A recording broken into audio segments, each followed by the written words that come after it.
වැඩි කාලයක් නැහැ. මගේ පිරිවෙන පිහිටුවේ 1873 ළඟදී 150 සංවත්සරය තිබුණා.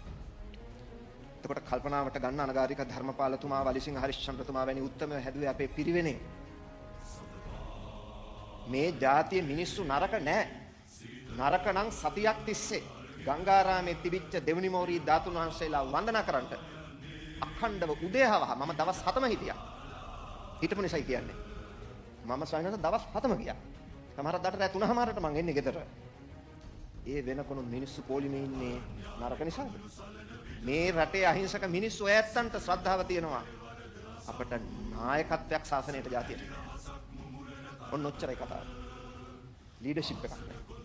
ඔහේ යන මග පෙන්වන්නේ නෑ.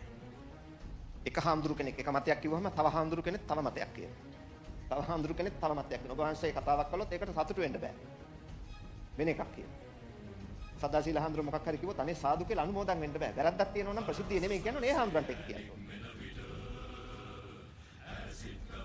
මගේ අඩුපාඩුවක් තියෙනවා නම් කියන්න ඕන මට. ඒක Facebook එකට දාලා වැඩක්. මම දන්නේ නැහැ. තියෙන ෆේස් එක ඇති. හරි. මොකටද? ලොකු සම්මානසික අඩුවක් තියෙනවා නම් ඒක මට නෙමෙයි කියන්න ඕනේ. ලොකු සම්මානසත් එක්ක කතා කරද්දී. පාලුගේ වළම්බෙන්න ඉතපා. ප්‍රශ්නයක් තියෙනවා නම් මාත් එක්ක ඒක මට කියන්න. එතකොට මම උත්තර දෙන්නම්. ඔන්න ඔය තත්ත්වයේ තියෙන්න ඕනේ. ඒ ශ්‍රේෂ්ඨ ගතියක් වෙනවා. වැරද්දක් දැක්කම වැරද්ද පෙන්නලා දෙනවා. ඒක මගේ ළඟ තියෙනම් මම ඒක හදා ගන්න. ඒක අපේ රටේ නෑ. ඒක අපි ජාතියෙත් නෑ. එතන අර ඉන්දියාවේ මහත්තුරු පුරාවිද්‍යාවෙන් ඇවිල්ලා හිටියා ඒ මිනිස්සුත් එක්ක මම කතා කරා. සුබෝධි හඳුරුත් කතා කරා. එදා වැඩි වුණා අපි ඉන්න වෙලේ.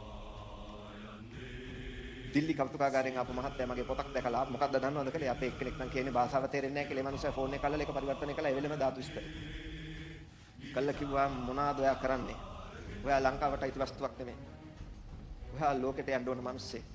ඔයාගේ වටිනකම තියෙන ලෝකෙට ඔයා ඉංග්‍රීසියෙන් වැඩ කරන්න කිව්වා. නැත්තම් සිංහල පොත යටින් ඉංග්‍රීසියෙන් දාන්න කිව්වා. අපි සංග්‍රහයක් ගන්න මේ සංග්‍රහවට මාස්පතාල ලියුම් එවන්න කිව්වා. ඇවිල්ලා අපේ විශ්වවිද්‍යාලේ කතාවක් කරන්න කිව්වා. අපේ නොදකින් නොපතන් නොදෝමකි. මම තමයි කියන්නේ. දැක්කත් බනිනවා. අගයක් නැහැ.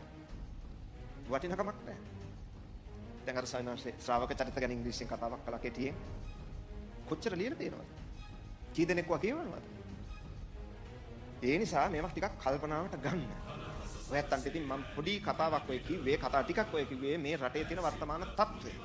හිතන්න එපා අපි මේ හොඳ තැනක ඉන්නවා කියලා. පිළිකා සෛලයක් මුළු ඇඟ පුරා අපේ දුවලා තියෙන්නේ දැන්. ලේසි නෑ මේක හොඳ කරන්න.